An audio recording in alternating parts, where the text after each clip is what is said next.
Everyone needs cash. After all, you can't pay for your lunch with stocks. But while some people may have been able to save money by not traveling or eating out less this year, holding too much cash on the sidelines rather than investing it can be a drag on achieving your overall financial goals.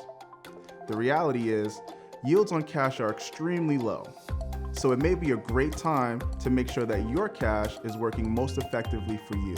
To show us how and why, let's take a look at the bird's eye view.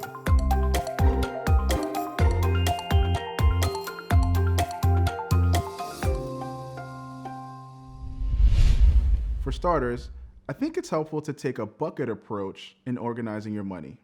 First, let's focus on filling up the liquidity bucket.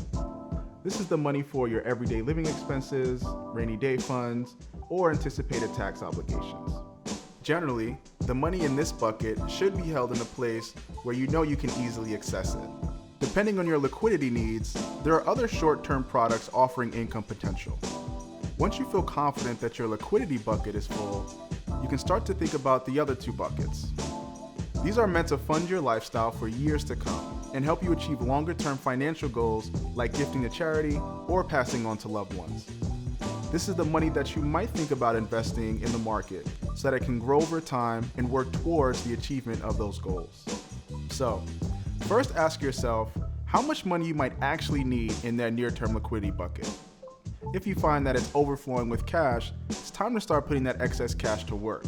Like I said, the interest you're receiving on cash really isn't doing anything right now.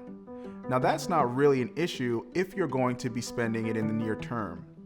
But over the course of multiple years, it means that the purchasing power of that cash is going to erode. That's because inflation makes stuff more expensive over time. The next question is, how can I make my cash work harder? Depending on your situation, the broad answer is consider investing it in the market, whether it be stocks, bonds, or a mix of asset classes. Stocks are the engine of growth in an investment portfolio. History shows that they can be one of the best ways to grow your capital over time, but may sometimes experience significant drawdowns in the near term.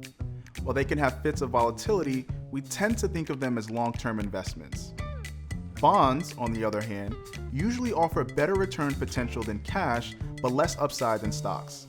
That's the trade-off you make for a smoother ride, since bonds tend to hold up better during periods of uncertainty, but are still riskier than keeping cash on hand. And, as you might expect, a blend of stocks and bonds may offer the best of both worlds.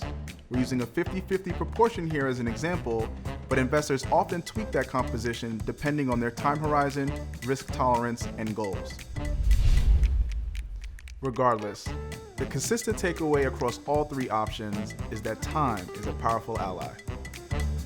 The bottom line, making sure you have enough cash is a key component to a sound financial plan, but having too much just isn't doing you any favors.